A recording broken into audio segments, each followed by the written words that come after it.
नमस्कार विद्यार्थी मित्र हो, सुपरपोजिशनच्या एक नवीन लेक्चरमध्ये पुन्हा एकदा तुमचं स्वागत करत आहे. माझं नाव आहे आशिष साळवी. फिजिक्सच्या या नवीन लेक्चरमध्ये आपण आज शिकणार आहोत स्टेशनरी वेव्ह. स्टेशनरी वेव्ह शिकण्याच्या अगोदर वेव्हच्या ज्या आधीच्या कन्सेप्ट आहेत त्या पहिल्या तुम्ही क्लिअर करा. माझ्या चॅनलला जावा, त्या लिंकमध्ये जाऊन तुम्ही सगळा व्हिडिओ तुम्ही बघा, मग तुम्हाला स्टेशनरी वेव्ह आहे काय ते समजेल. पहिला क्वेश्चन आहे, हे स्टेशनरी वेव्ह काय आहे? अगोदरच्या सगळ्या वेव्ह ज्या आपण शिकलो त्या प्रोग्रेसिव्ह वेव्ह होत्या, म्हणजे काय वेव्ह ट्रॅव्हल करताना दिसत होत्या. पण आज वेव्ह ट्रॅव्हल करताना दिसणार नाही. मग वेव्ह कशा तयार होणार आता सांगतो. इमॅजिन करा, इकडं एक दोरी बांधलेली आहे, इथं स्ट्रिंग मी अटॅच केलेली आहे. ओके, आता काय करतो, इकडून मी एक वेव्ह तयार करतो. डिस्क इकडनं वेव्ह तयार केली. अकॉर्डिंग टू रिफ्लेक्शन ही वेव्ह ट्रॅव्हल करणार इथे आली. आता इथं फिक्स आहे, रेअरमधून डेन्सरमध्ये गेली. येताना ही वेव्ह रफ होऊन येणार. ओके, एक वेव्ह सोडली येताना, पण रिटर्न येताना एक वेव्ह येणार. बरोबर, ही वेव्ह इथे येणार, ही वेव्ह इथे येणार. ओके, या दोन वेव्ह कंबाईन होणार, कदाचित त्या कॅन्सल पण करतील. ओके, समजा मी दोन वेव्ह सोडल्या, इथे मी दोन वेव्ह सोडल्या, रिटर्न येताना पण दोन वेव्हच येणार. अशा खूप साऱ्या वेव्ह सोडल्या, 2, 3, 4, 5, 100 वेव्ह सोडल्या, 10 वेव्ह सोडल्या, रिटर्न येताना पण 10 वेव्ह येणार. ओके, पण ह्याचा कंबाईन इफेक्ट काय होतं बघा, जाणारी वेव्ह आणि येणारी वेव्ह हे दोघं एकमेकावरती सुपर इम्पोज होतात. आणि सुपर इम्पोज झाले की त्याचा रिझल्टंट कसा दिसतो बघा, भरपूर एक इंटरेस्टिंग आहे. रिझल्टंट बघा काय होतो, त्याचा रिझल्टंट होतो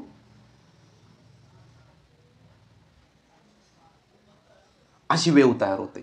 ओके, अशी वेव्ह तयार होती म्हणजे काय ते सांगतो थांबा. आता इथे बघा, आता जिथं दोन वेव्ह सुपर इम्पोज झालेले आहेत तिथे हा छोटा नॉट दिसतोय. ओके, याचा अर्थ काय, जाणारी वेव्ह आणि येणारी वेव्ह या दोन वेव्ह इथं कॅन्सल झालेले आहेत. जिथं कॅन्सल झालेलं आहे तिथला पार्टिकल ना तो वरती जाणार ना तो खाली जाणार.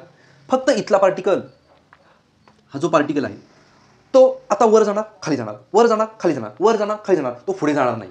म्हणजेच काय, इथला प्रत्येक पार्टिकल, या वेव्ह मधला प्रत्येक पार्टिकल वेगवेगळ्या अँप्लिट्यूडमध्ये व्हायब्रेट करणार. हा मिडलवाला पार्टिकल आहे तो इथून इथपर्यंत अप अँड डाऊन करणार. त्याच्या बाजूचा पार्टिकल आहे तो इथून इथपर्यंत अँप्लिट्यूड करणार, त्याचा अँप्लिट्यूड छोटा असणार. त्याच्या बाजूचा पार्टिकल आहे तो छोटा अँप्लिट्यूड करणार. आणि इथला पार्टिकल आहे ना तो वर जाणार ना तो खाली जाणार. आणि जिथे पार्टिकल अजिबात मूव्ह करत नाही असं वाटतं तिथे स्टेशनरी आहे, त्या पार्टला म्हणतात नोड. आणि जिथं मॅक्झिमम डिस्प्लेसमेंट होतं त्याला बोलतात अँटीनोड. आणि तुम्हाला असा फिलिंग येणार की वेव्ह ही पुढे न जाता एकाच ठिकाणी अशी व्हायब्रेट झप होत आहे. कळत नाही, व्हिडिओ बघा शॉर्टमध्ये तुम्हाला लगेच समजेल.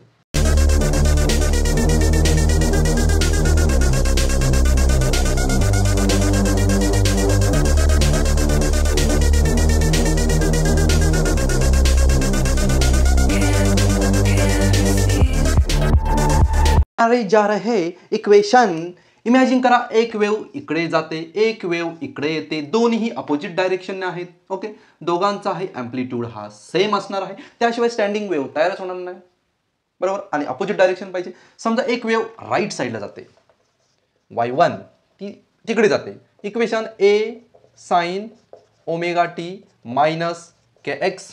एक वेव्ह लेफ्ट साईडला येते, y2 is equal to a sin ω t. आता इकडे येते, मी अपोजिट डायरेक्शनसाठी प्लस घेतो. ओके, इथंपर्यंत समजलं. Okay, according to superposition of wave y is equal to y1 plus y2. म्हणजेच काय, दोन वेव्ह तुम्हाला ॲड करायच्या आहेत. ह्या दोन वेव्ह ॲड करतो, a sin ω t minus kx plus second wave a sin ω t plus kx. दोघांमधून a common काढतो, a कॉमन काढला तो बाहेर आला, इथून निघून गेला. ओके, आता बघा, sine c plus sine d, कितीही प्रयत्न करा मॅथ्स काय तुमचा पाठलाग सोडणार नाही. Okay, sine c plus sine d चा फॉर्म्युला काय आहे तर असा आहे, 2 sin c plus d divide by 2 dot cos c minus d divide by 2. टक टक टक टक टक टक टक टक. ओके, हा 2 आहे तो स्टार्टिंगला घेतो, साइन. ओके, काम सुरू c प्लस d. ही टर्म ॲड करा. Okay, ω t minus kx plus second term add करतो. आता बघा डायरेक्टच ॲड करून दाखवतो.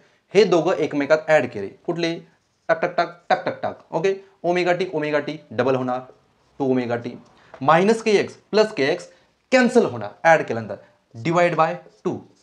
आता डॉट कॉस इथे काय होईल बघा. आता दोघं करायचे आहेत मायनस. मायनस करायचं आहे म्हटल्यावर इकडे करतो omega T minus K X minus omega T plus K X. मायनसने यात मल्टिप्लाय केलं याचं होणार मायनस, याचं होणार पण मायनस. ओमेगा टीला omega T cancel, minus K X minus 2 K X divided by 2. 2ला 2 गेले, 2ला 2 गेले, डिस्काउंट. मायनस साईन आलेलं आहे, काळजी करू नका. मायनस साईन हे मॅथ्समुळे आलेलं आहे, त्याला जास्त इम्पॉर्टंट द्यायचं नाही. Okay, 2a sine omega T dot cos के एक्स. ओके, मायनस साईन मी घेत नाही, ह्याला अरेंज करतो. 2a कॉस के एक्सला पुढे घेतो, cos K x multiply by sine omega t resultant. Okay, आता याच्यामध्ये बघा 2 टर्म आहेत, एक कॉसची टर्म आहे आणि एक साईनची टर्म आहे. साईन काय सांगणार की ही वेव्ह सायनोसाइडल आहे आणि कॉस सांगणार तुमचा ॲम्प्लिट्यूड आहे. Therefore amplitude is decided by 2a cos kx. Therefore amplitude is equal to 2a cos kx. yr is equal to इथे a टाकला ह्या पूर्ण टर्मसाठी a साइन ओमेगा टी. ऑसिलेशनचे इक्वेशन तयार झालेलं आहे. याचा अर्थ 100% ही वेव्हज आहे. ओके, आता ॲम्प्लिट्यूड बघा. ॲम्प्लिट्यूड कोण डिसाईड करत आहे? 2a cos kx. Correct. Okay, imagine करा इथून इथपर्यंत एक वेव्ह लॅमडा, त्याच्या अर्धी किती असेल? लॅमडा बाय 2 असेल. ओके, त्याच्या अर्धा किती असेल? हा अर्धा लॅमडा बाय 4 असेल. याचा अर्थ हा छोटा पार्ट इथून इथपर्यंत हा किती आहे? इथून इथपर्यंत लॅमडा बाय 4. ओके, मग पहिला नोड कुठे झाला? लॅमडा बाय 4ला. तिथून इथपर्यंत हा पार्ट किती असेल? लॅमडा बाय 4 म्हणजे हा पार्ट असेल लॅमडा बाय 2 असेल. इथून इथपर्यंत किती असेल? आय थिंक लॅमडा बाय 2 असेल. इथून इथपर्यंत किती होईल? टोटल एक कंप्लीट लॅमडा तयार होईल. समजलं? म्हणजे हा प्रॅक्टिकल वेव्ह. नोड कुठे झाला? नोड झाला लॅमडा बाय 4ला. अँटी नोड झाला लॅमडा बाय 2ला. नेक्स्ट नोड कुठे झाला? 3 लॅमडा बाय 2ला. नेक्स्ट अँटी नोड कुठे आला? नुसता लॅमडा. त्याच्या पुढचा 5 लॅमडा बाय 2. हे प्रॅक्टिकल. आता आपण थेरॉटिकली प्रूव्ह करूया. ओके, त्यासाठी आपण घेऊया ॲम्प्लिट्यूड. कुठला? 2a cos kx is equal to इथे लिहितो कंडिशन फॉर नोडच्या कंडिशनसाठी ॲम्प्लिट्यूड किती पाहिजे? 0 पाहिजे. मग कॉसची व्हॅल्यू किती येणार? 0 होणार. आता कॉस 0 कधी कधी येतो? कॉस 0 येतो पाय बाय 2ला, त्याच्यानंतर 3 पाय बाय 2ला, त्याच्यानंतर 5 पाय 2ला अँड सो ऑन. इथे कॉस्टच्या व्हॅल्यू 0 आहेत. याचा अर्थ याच्यासमोर मी या व्हॅल्यू पुट करणार आहे. कॉपी करा, मिटा दे, जड़ से मिटा दे. Okay, condition to form node कवा तयार होणार? जेव्हा आम्ही स्टेशनरी वेव्ह तयार करणार तेव्हा नोड तयार होणार. Okay, 2a cos kx value 0 येण्यासाठी 2a इकडे आणला, 0 झाला. राहिलं काय? cos kx is equal to 0. cos k म्हणजे काय? 2 pi upon lambda x is equal to 0. कॉसची व्हॅल्यू 0 कधी असेल? 2 pi lambda x is equal to कॉसची व्हॅल्यू 0 असेल first pi by 2. Okay, rough करतो. कंडिशन फॉर नोड आहे, लक्षात ठेवा. Condition for node a node. Okay, pi by 2 गेला. ओके, x म्हणजे डिस्टन्स इज इक्वल टू 2 इकडे आला, 2 जा खाली 4 आला, लॅमडा वरती गेला, लॅमडा बाय 4. फर्स्ट नोड मला लॅमडा बाय पोझिशनला भेटणार, लॅमडा बाय 4ला भेटतोय. ओके, सेकंड बघूया. सेकंड नोड कधी? हा झाला, हा घेऊया.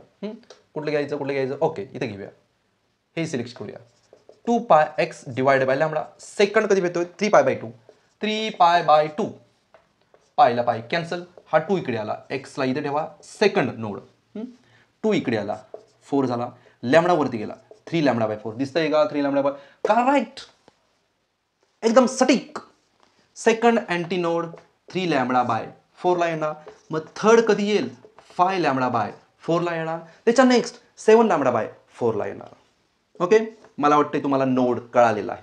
आता बघूया अँटी नोड कुठे तयार होणार. ओके, रफ करा. ओके झालं. आता अँटीनोड अँटीनोड अँटीनोड इथून इथपर्यंत ए, इथून इथपर्यंत ए, टोटल 2a.